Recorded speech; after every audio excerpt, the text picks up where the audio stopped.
Convido os irmãos a abrir as suas Bíblias.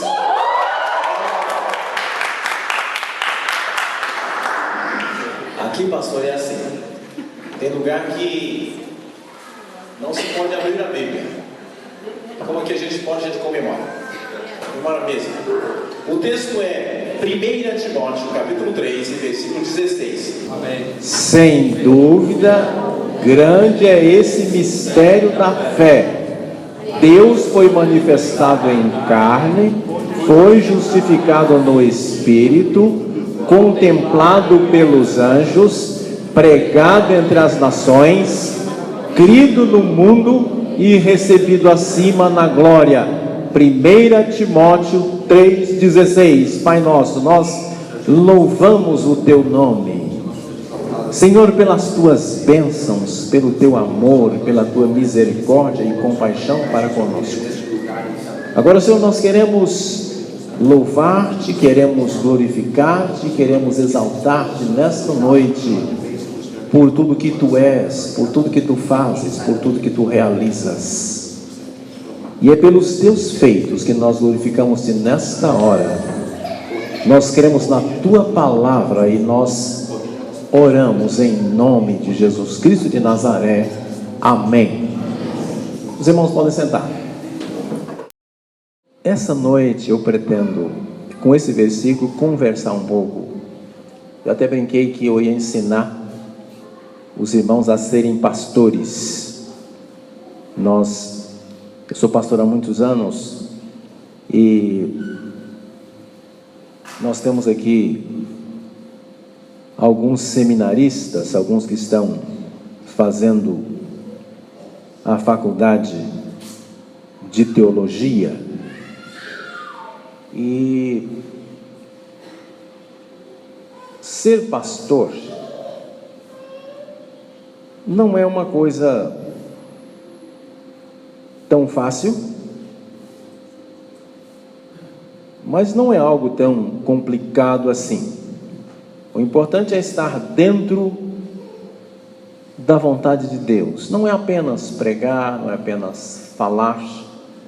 E como vou me dirigir muito aos futuros pastores, nós já temos um outro pastor, que é o pastor Alexandre, que é o meu filho mais novo. Mas às vezes complica. Eu sempre digo, o pastor Aguinaldo já me ouviu uma vez, eu não gosto de falar para pastores. Não é tanto que não gosto, é que na realidade eu nem sei também. Então há essa complicação toda. Mas esse texto vai nos levar a uma reflexão, e à guisa de introdução, eu quero dizer aos meus amados futuros colegas e colegas aqui presentes, porque nós temos 2 pastores aqui, que as proposições filosóficas, para que elas sejam axiomas, hão de ser de Aristóteles. As médicas, para serem aforismos, hão de ser de Hipócrates. As matemáticas, para serem teoremas, é necessário que sejam de Euclides. Se quem escreve é Tácito, tudo é política. Se quem discorre é Péricles, tudo é democracia. Se o discurso é de Demóstenes, tudo é eloquência. Se Tácito, tudo política. Se quem fala é Apelles, o assunto vai ser pintura. Se quem escreve é Fídias, a matéria será escultura. Se quem leciona é Sócrates, tudo vai ser maiêutica. Se quem fala é pastor, futuros pastores, tudo há de ser Bíblia? Não. Nem sempre. Nem sempre. O tema que nós escolhemos, portanto, é este. De acordo com esse texto. Olhem, ou olha, o que Jesus fez comigo. Porque o pastor, ele acredita no que Jesus faz, e por isso é que ele deixa tudo para fazer a vontade daquele que o alistou para essa batalha, como escreveu o apóstolo São Paulo. Eu fico maravilhado quando leio Mateus, eu estou com o texto aberto aqui no texto, Mateus 19, 27, quando Pedro diz a Jesus: eis que deixamos tudo e te seguimos. Que recompensa teremos nós? Eu encontro nesse versículo 4 diferenças ou 4 dificuldades. Porque nesse deixar e seguir, há uns que não deixam e nem seguem. Há outros que seguem, mas não deixam. E outros ainda que deixam, mas não seguem, e há aqueles que deixam e seguem. Essas diferenças é porque não deixar e não seguir é miséria. É porque deixar, ou não deixar e nem seguir, mas deixar e não seguir é fraqueza. E seguir e não deixar é desengano. Acho que eu preciso de água. E deixar e seguir é perfeição. Por isso que o pastor acredita, porque é Jesus Cristo que pelo Espírito Santo, ele converte o pecador. Converte o pecador. Não é o pastor quem opera isso na vida de ninguém. Eu tive um professor. A água está demorando a chegar, mas vai chegar. Vai chegar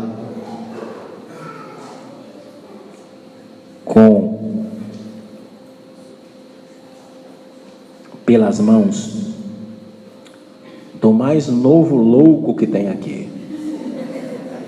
Ficou noivo da minha terra, endoidou-se. Então,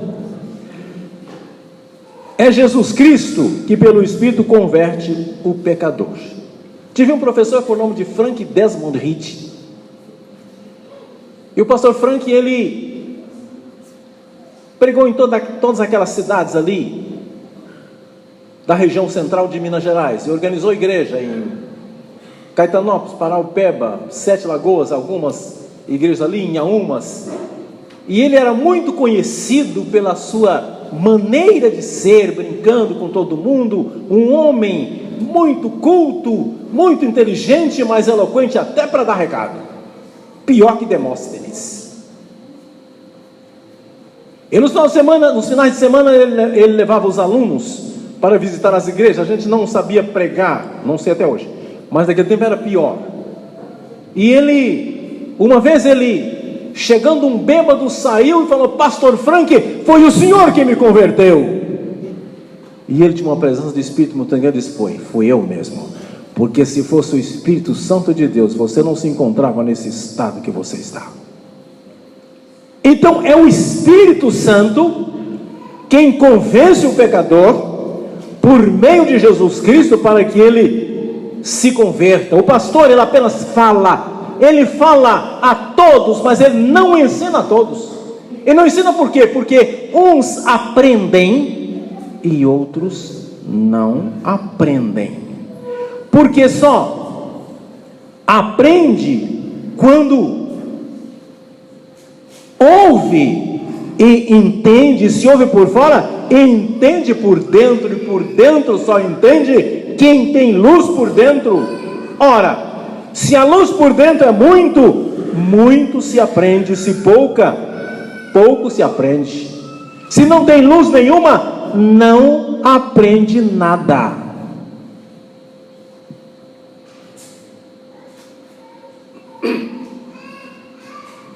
Costumo dizer então que a pessoa só se converte quando ela olha para si mesma. Enquanto ela não fizer isso, ela não vai se converter. E tem que olhar para si mesmo e enxergar a si mesmo. E se ver. E a pessoa só se vê se tiver 3 coisas importantes: olhos, espelho e luz. Se tiver olhos e espelho sem luz, não pode se ver. Se tiver olhos e luz, se não tiver espelho, também não pode.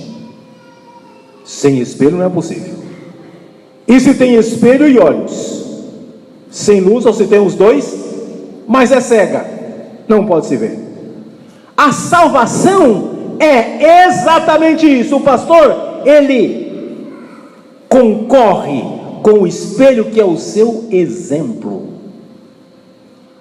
O ouvinte concorre com os olhos que é o entendimento. E Jesus Cristo, por meio do Espírito Santo, ele concorre com a luz por dentro, para que ela possa ver-se a si mesma. É só desta forma. De outra forma, não tem jeito. O que Jesus fez, por exemplo, na vida daquela mulher pecadora, em João capítulo 8, de 1 a 11, a Bíblia diz que ela foi levada ao templo, e Jesus estava num templo que era mal cuidado, porque tinha muita frequência, era muito frequentado, mas que poucos cuidavam. E o piso estava cheio de poeira, e Jesus com o dedo escrevia no chão. A Bíblia não diz, mas talvez tenha escrito o pecado de cada um deles, porque eles pediam que ela fosse apedrejada. Ela foi sozinha, o cúmplice não, só ela. E ele escreveu e foram saindo. Talvez tenha sido o pecado mesmo, porque o texto sagrado diz que saíram primeiro os mais velhos, aqueles que tiveram tempo de pecar mais, e depois os mais novos, que estavam no caminho do pecado. E depois saíram todos. Ficaram 2, a miséria e a misericórdia. A miséria na pessoa da mulher que era pecadora, e a misericórdia na pessoa maravilhosa do nosso Senhor Jesus Cristo. E ele olhou para ela e disse: onde estão os que te condenavam? Ela disse: Senhor, eles não estão aqui. Eles não te condenaram? Respondeu Jesus: eu também não te condeno. Vá e não peques mais. Eu acredito que ela tenha saído dali com esta frase que eu escolhi, dizendo: agora eu estou perdoada, porque em mim ficou a miséria, mas a sua misericórdia tirou o meu pecado. Olha o que Jesus fez comigo. Amém?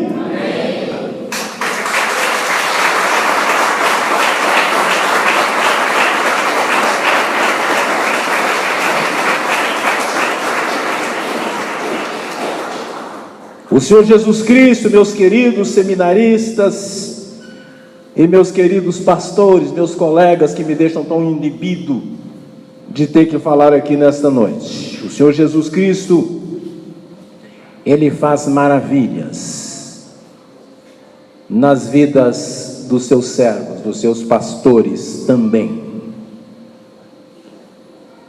Paulo, quando chamado Saulo, perseguia a igreja, mandava matar os cristãos. Ele teve um encontro com o Senhor Jesus Cristo no caminho de Damasco. Ficou cego, Ananias orou por ele. Ele recobrou a sua vista e fez um trabalho extraordinário, um trabalho missionário que outro nunca fizera. E eu me deparo com, agora não Saulo, mas Paulo, apóstolo, ele escrevendo Gálatas. E o pastor Aguinaldo sabe. Quando ele chega no capítulo 2, no verso 20, e ele escreve isso em grego: Christos tauromai. Eu estou crucificado com Cristo, e vivo não mais eu, mas Cristo vive em mim. E este viver que agora vivo na carne, vivo também na fé do Filho de Deus, o qual me amou e a si mesmo se entregou por mim. E foi por causa deste glorioso evangelho que Paulo foi preso. E lá na cadeia,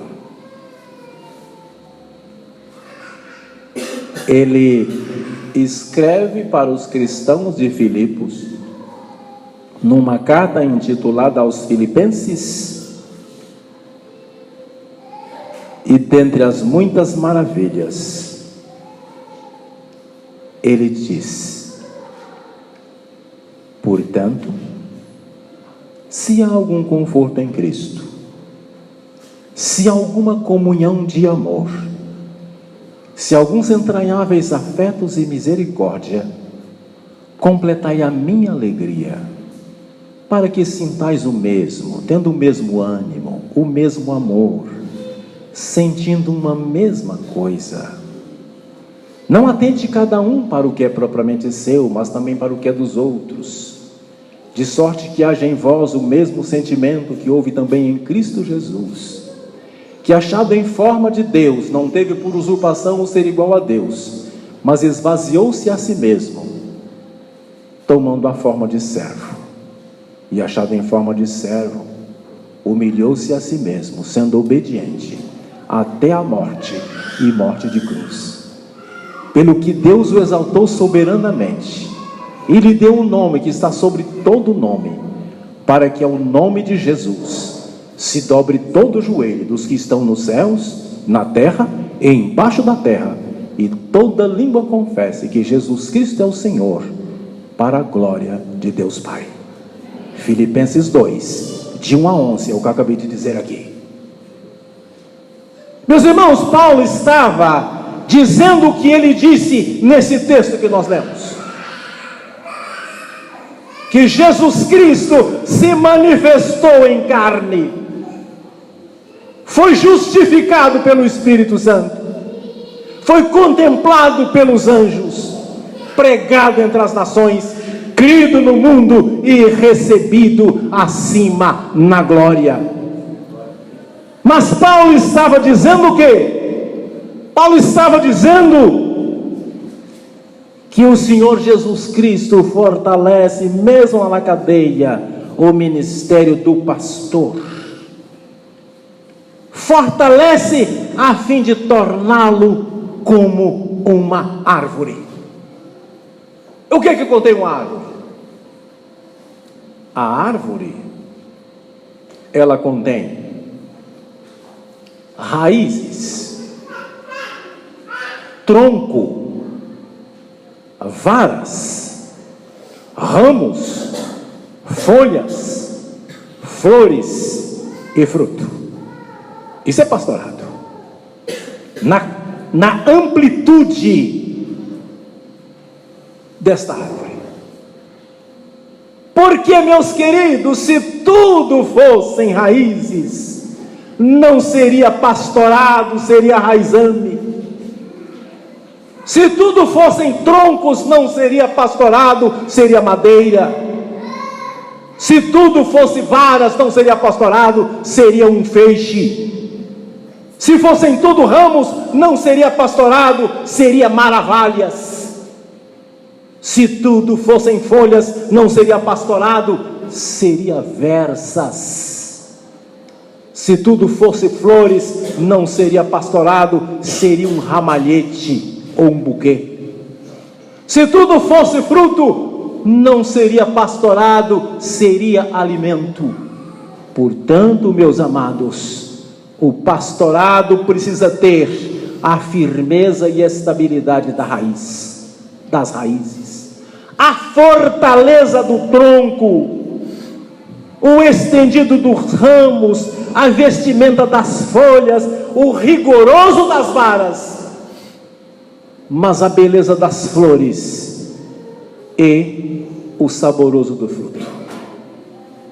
Quando Paulo diz que o nome de Jesus Cristo, aquele que se manifestou em carne, está acima de todo nome, e que ao nome de Jesus deve dobrar-se todo o joelho no céu, na terra e embaixo da terra, ele estava dizendo: eu estou na prisão, mas olha o que Jesus fez comigo.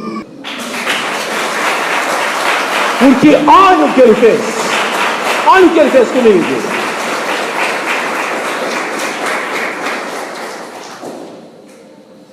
Mas eu estou indo para tentar concluir.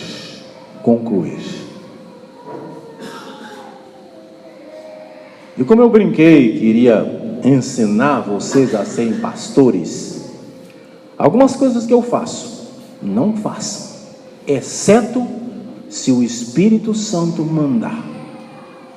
Se não mandar, não faça. Não faça. Não faça. Eu venho, meus queridos, de uma família muito simples. Era uma família honrada, papai era político, morreu com 42 anos. Eu e meu irmão vendeu tudo, sem passar documento, a minha mãe perdeu tudo que tinha. E eu consegui estudar, porque saí e fiquei na rua durante 3 anos. Mas Deus me amparou e, de uma certa forma, eu consegui estudar um pouco e por isso eu sou pastor. É uma família honrada, uma família que era muito conhecida naquela região, mas uma família de gente muito feia, que nós não éramos mais feios por falta de espaço. Se tivesse espaço, a gente era mais feio ainda. Tanto que, como o irmão Ney costuma dizer, com 3 meses a gente andava para todo lado, porque ninguém pegava no colo e tinha que se virar. A situação lá em casa era assim. Concurso público, as minhas irmãs passavam em primeiro e segundo lugar, porque eram inteligentes? Não, eram feias. E aí não arrumava namorado, estudava dia e noite. Esse era o problema. Não conseguia amigos, não saía para passear. Então tinha que estudar.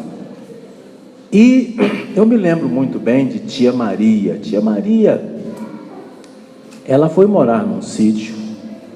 Tia Maria era irmã da minha mãe. Ela foi morar num sítio. E lá naquele sítio tinha uma deficiência de iodo na água. A água brotava de uma rocha, uma serra lá, e eles tomavam aquela água. E aqui, chamando de papa, o doutor Manuel conhece isso, e lá no norte de Minas se chama papo. Tia Maria já era desprovida de beleza, ele criou um papo. E aquilo cresceu muito e o pescoço dela não conseguia olhar muito para baixo.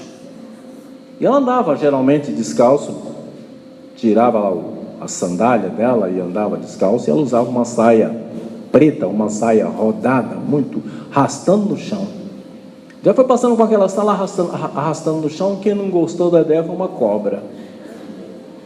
E a cobra, que não leva o desaforo para casa, partiu para cima de tia Maria e foi morder. Quando ela mordeu a saia. Só que a cobra, quando ela morde, ela faz isso, quando a presa passa, ela vira para soltar.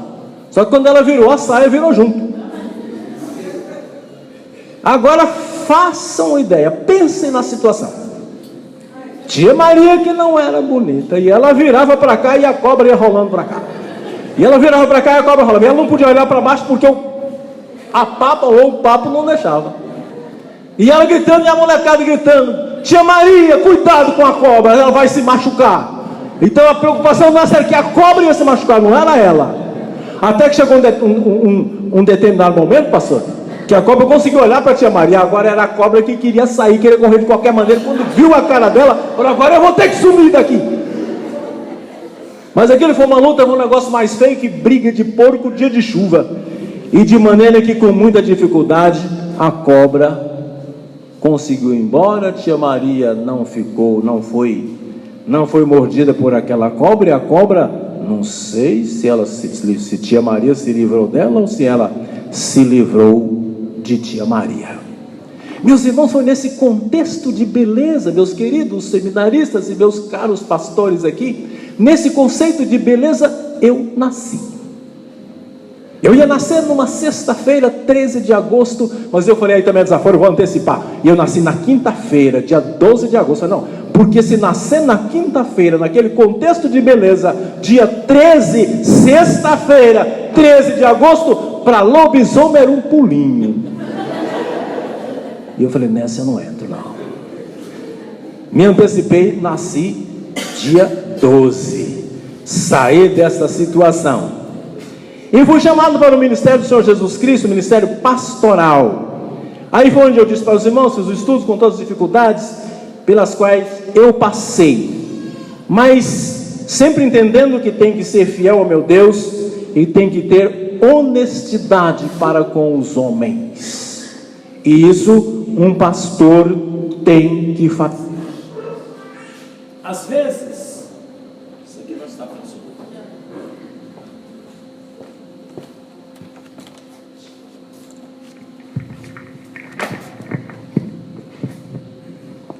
Obrigado, irmão.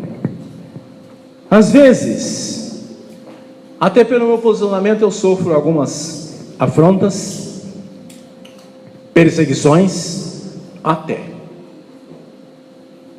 Quando eu saí da prefeitura, 2 filhos meus ficaram, eles foram perseguidos. Eu nunca disse isso aqui, mas estou dizendo porque dia 2 de junho, eu peguei toda a documentação e entreguei para o prefeito numa reunião que nós tivemos de 2 horas, eu e ele no gabinete dele. E antes de falar com ele, eu não poderia dizer nem para os meus colegas e nem para a igreja. E por último foi o que aconteceu com a minha nora, que é a Franciane, que está aqui.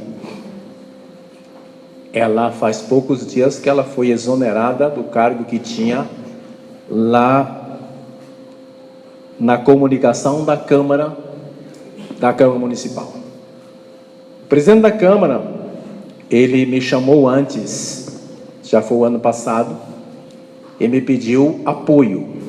E a proposta era: se você me apoiar, foi nesses termos, se você me apoiar, aconteça o que acontecer, mas a Fran fica. E eu disse a ele: vereador, pode exonerar. Vocês não pensam, mas que sujeito pobre e corajoso? Mas é assim. Um jornalista que acompanhou foi lá e falou com ela: seu sogro tem coragem. Não é coragem, é honestidade para com os homens. Mas esse mesmo prefeito, que quando ele assumiu, meus filhos foram perseguidos, eu observei, Irmãos, tanta coisa boa que ele fez. Você pode discordar de mim, mas ele fez tanta coisa, ele administrou tão bem no primeiro mandato dele, ele fez tanta coisa boa, que eu me obriguei a apoiá-lo na segunda campanha que ele fez. Não negociei com ele, não fiz nada com ele, porque isso não é o meu feitio. Eu sou ministro do Evangelho de Jesus Cristo e assim eu terei que agir. E ele, dia 2, ele pediu desculpa. Por que você não procurou? E eu falei, porque eu sou o candidato, que é o Tarcísio. O meu filho tentou falar com ele um dia inteiro, e nós tentamos falar com ele 27 vezes. E ele não atendeu. Quer dizer que essa mesma documentação, que eu tinha cópia, eu entreguei para o Tarcísio, no início de março. Às vezes a gente passa por esses problemas, e eu pergunto, qual foi o crime que eu cometi para que a minha nora e os meus filhos fossem perseguidos? Foi o crime de trabalhar nas administrações anteriores. O crime que eu cometi foi só esse. Mas não foi o prefeito não me perseguiu, não. Não foi o partido dele não perseguiu, como acho que não persegue ninguém. Algumas pessoas mal intencionadas, isso fazem comigo, fazem com qualquer irmão. Então ninguém pode aqui, e nem eu admito, que se fale mal dele. Prefeito não. E o crime foi esse. Há poucos dias, eu fui chamado para fazer uma oração num gabinete. Conversei com o irmão Cássio, que é uma coisa que aconteceu, não vou dizer aqui. O irmão Cássio sabe. E eu estava lá, orei, desci, e o vereador me disse, olha, eu quero acompanhar você até o estacionamento. E quando chegou no estacionamento, ele me dá licença e colocou no bolso meu paletó. Uma coisa que eu nem sabia o que era. Fui embora para casa, nem tomei conhecimento de casa. Quando eu olhei, eu abri, era dinheiro. E eu contei. Tinha R$750. E eu pensei, falei, olha, com isso aqui eu posso levar a família para almoçar ou para jantar. R$750 para quem tem é muito pouco, mas para mim é muito mesmo, é muito.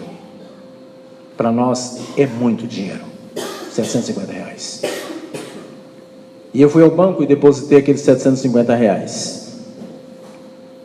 E comecei a falar com Deus, com o meu Deus. E o que eu ouvi de Deus, e o que eu senti de Deus foi isso, uma palavra só: devolva. Então, fazer oração, Senhor, aquela oraçãozinha, né, de crente mesmo. Senhor, o Senhor sabe que a minha conta bancária está mais baixa que barriga de cobra. Está tão difícil, nós estamos em crise. E a resposta: devolva. Irmãos, eu não fiz outra coisa. Sentei na minha cozinha, preenchi um cheque, R$750, colocou no envelope e devolvi. Passa 2 fotos aí, 1 e 2. Aqui eu estou assinando o cheque, na cozinha da minha casa. Passa a segunda. Aí estou entregando, no mesmo estacionamento, no mesmo lugar. Não consegui falar com ele, eu pedi a um assessor dele, desça, por favor. E entreguei o cheque. A situação de um pastor é isso que eu disse no início. Só faça isso se o Espírito Santo mandar. Se o Espírito Santo não mandar e você fizer, você vai passar fome. Mas quando ele manda, pode fazer que não tem perigo. Pode fazer que não tem problema nenhum. Não tem nenhum problema. Pode fazer com tranquilidade. Nós estamos construindo. Temos ideia de inaugurar o templo. para 1.052 cadeiras esse ano. Está bem adiantado lá em cima. Lá atrás já está pintado com o logo da igreja e tudo.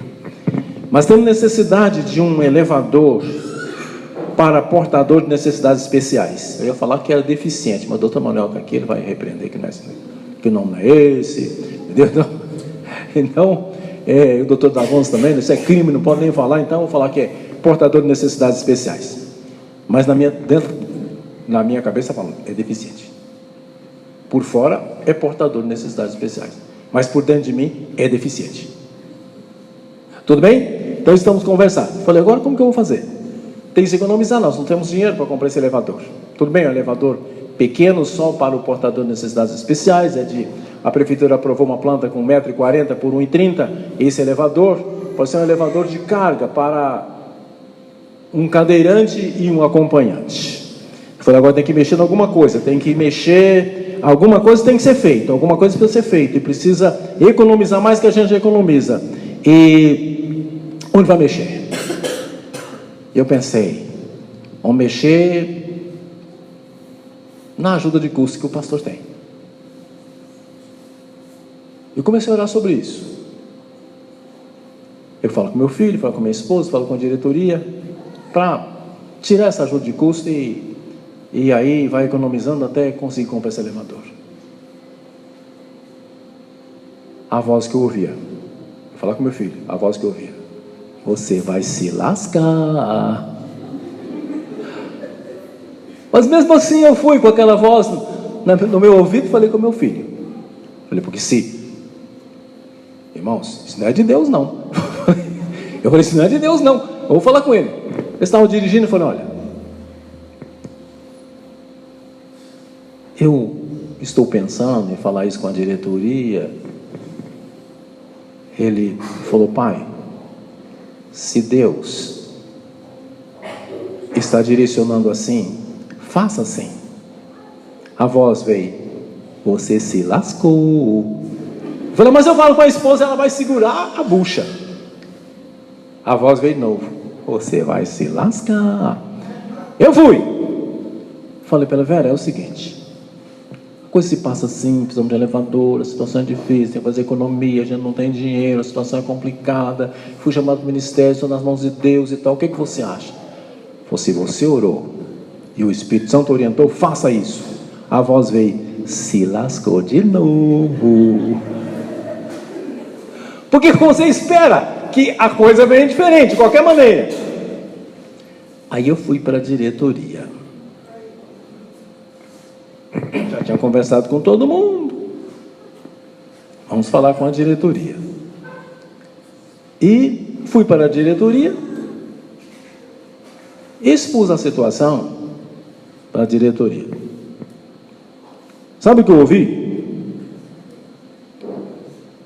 Eu não entendi nada, mas foi mais ou menos isso. A diretoria aqui é chique, meus irmãos, vocês nem imaginam. A diretoria falou assim: é notório que a precariedade da conjuntura odierna se prende a circunstâncias exóticas, alienígenas, que nos conduzem pelos caminhos ímpios de potencialidades remotas e redundantes. Entenderam alguma coisa? Nem eu. Irmãos, eu não estou entendendo nada não. Aí a diretoria respondeu: se falas por ignorância, perdoar-te-emos, mas se falas para zombar da nossa alta prosopopeia, dar-te-emos com o metafuso do cajado na alta da sinagoga, e faremos da sua massa encefálica simples poros cadavéricos. Essa é a conversa de diretoria. A diretoria está aqui, meu. Ele sabe que eu estou brincando com ela.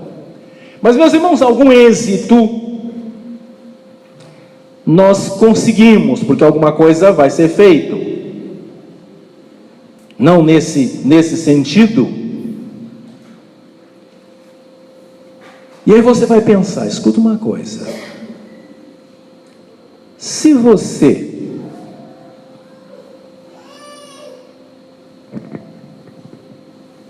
não está ouvindo ninguém, mora numa casa que é cedida pelos filhos, que está no nome deles,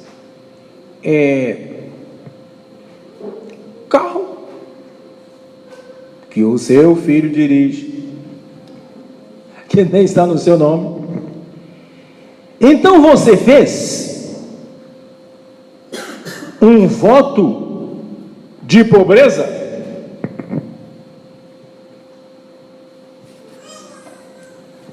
Foi isso? Não. Eu não fiz voto de pobreza, ninguém nunca fez, e nem ninguém vai fazer. Eu vivo na dependência de Deus. É só isso. Eu sei na sua cabeça, mas aquela pessoa que nasceu em 1182, na cidade de Assis, lá na Itália, que era filho da Dona Pia e do seu Pedro Bernardoni, ele deixou tudo, foi viver entre os animais, porque um dia ele beijou um leproso. Lembra disso, né, pastor? Ele beijou um leproso. Meus irmãos, ele não fez voto de pobreza coisa nenhuma. Que voto de pobreza é esse que a medalha dele custa 10 prestações de R$401,13? Se a medalha é cara, fez voto de pobreza? Não. Pastor tem que ser uma pessoa atualizada. Eu sei até o preço da medalha. Agora, ele foi expulso de casa. Os pais eram ricos, a dona Pia era de família nobre. Francisco Bernardoni, Pedro Bernardoni, estou falando o nome do sujeito já. Pedro Bernardoni era um comerciante milionário lá da cidade de Assis, lá na Itália. Ele foi expulso de casa. Eu não sei como que eu poderia dizer para você. Ele era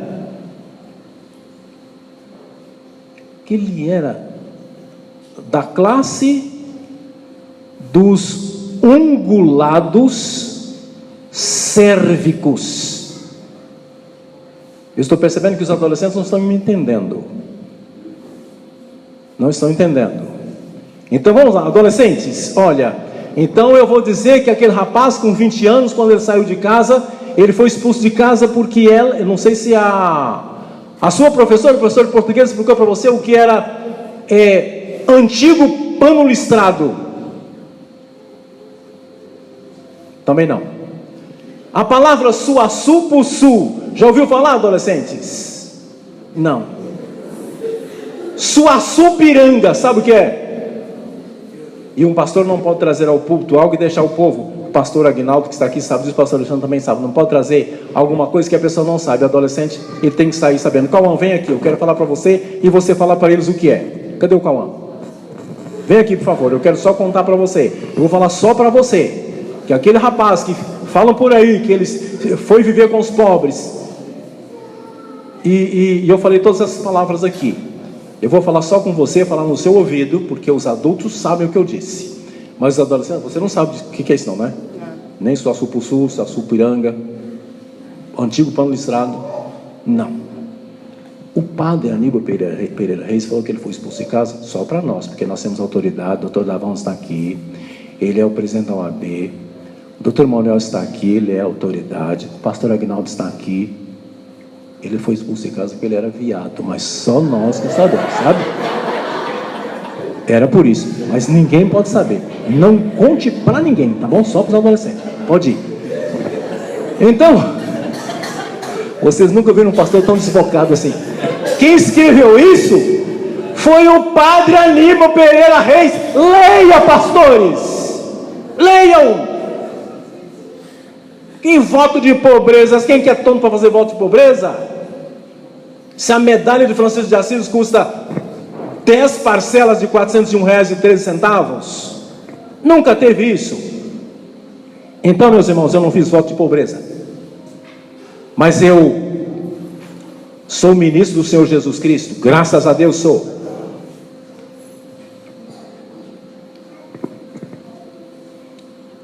Todas essas palavrinhas que eu disse, adolescentes, é isso. Se você quiser chegar um e falar, você é um antigo pano listrado. Já falou tudo que ele é. Ungulado, da família dos servídicos. Servídico é de servo. Mas não é servo de Deus, não.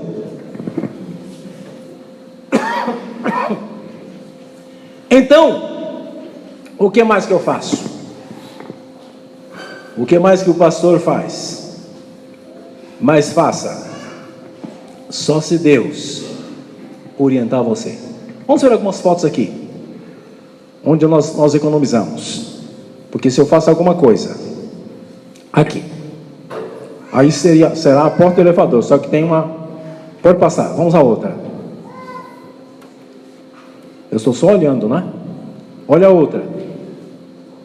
Eu já quebrei a parede, não tem mais a parede lá. A outra. Já coloquei um tapume, que é para as crianças não caírem. Passa a outra foto. Já estou tirando algumas rebarbas lá onde é o batistério. A próxima. Aonde que eu estou? Estou lá em cima, naquela parte lá. Tem mais? Pode passar. Essa aí foi de sexta-feira, em cima do telhado. Eu estou sentado. Acabou, né? Acabaram. Qual que é essa aí? Ah, sim. Livros. Pastor precisa de livros. Só que é o seguinte, conselho do meu filho. Os livros estão lá. Serão seus. Não empreste. Livro só se empresta a um grande amigo. E um grande amigo não pede livro emprestado. Compra. Eu não empresto um livro para ninguém. Quando é muito ruim, eu dou para o pastor Abel. Porque eu ganhei um, bicho era tão triste que eu dei para ele. Fica com esse livro. E a outra coisa do pastor é isso. É Bíblia e oração. Livros, estudos, Bíblia e oração. Sem isso aqui, o pastor não vai a lugar nenhum. A lugar nenhum. Tem mais uma.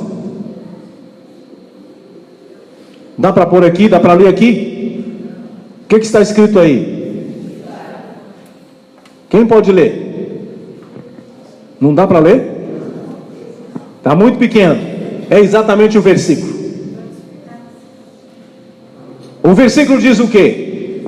Jesus Cristo, estou lendo para você, se manifestou em carne. Jesus Cristo, que se manifestou em carne, foi justificado pelo Espírito Santo, contemplado pelos anjos, pregado entre as nações, crido no mundo e recebido acima na glória.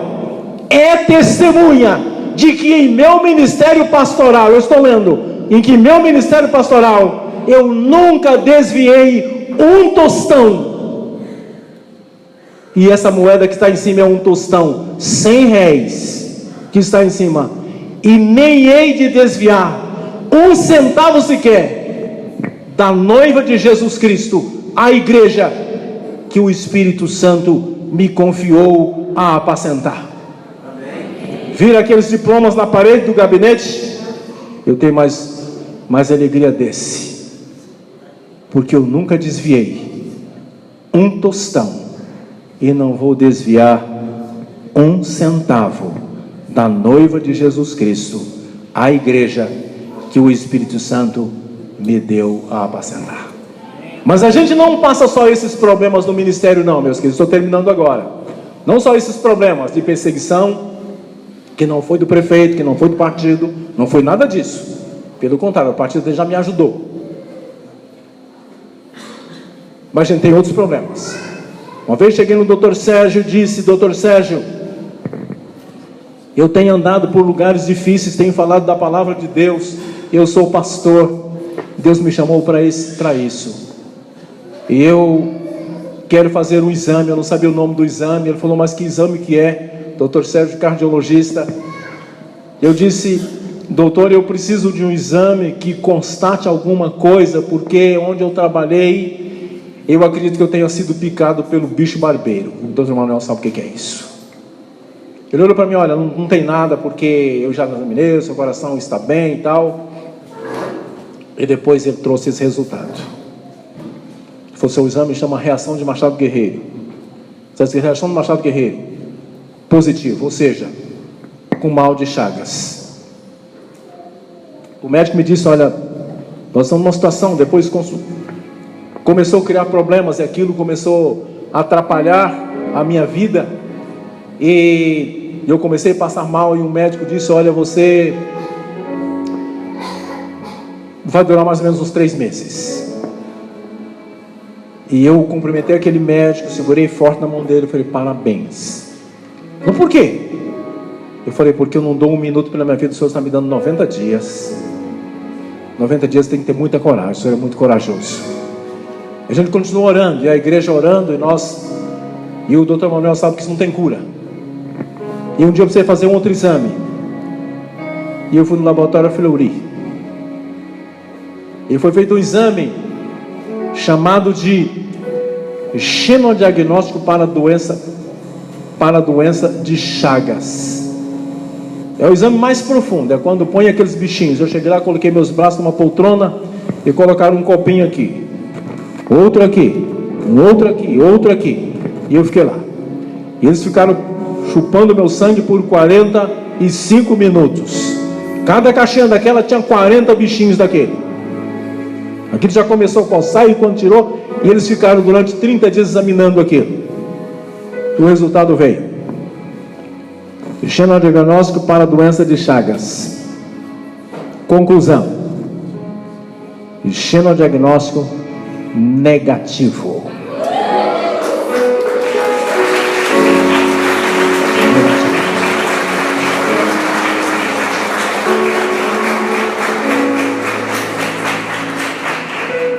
É por isso que eu estou nessa noite dizendo para você: olha o que Jesus fez comigo.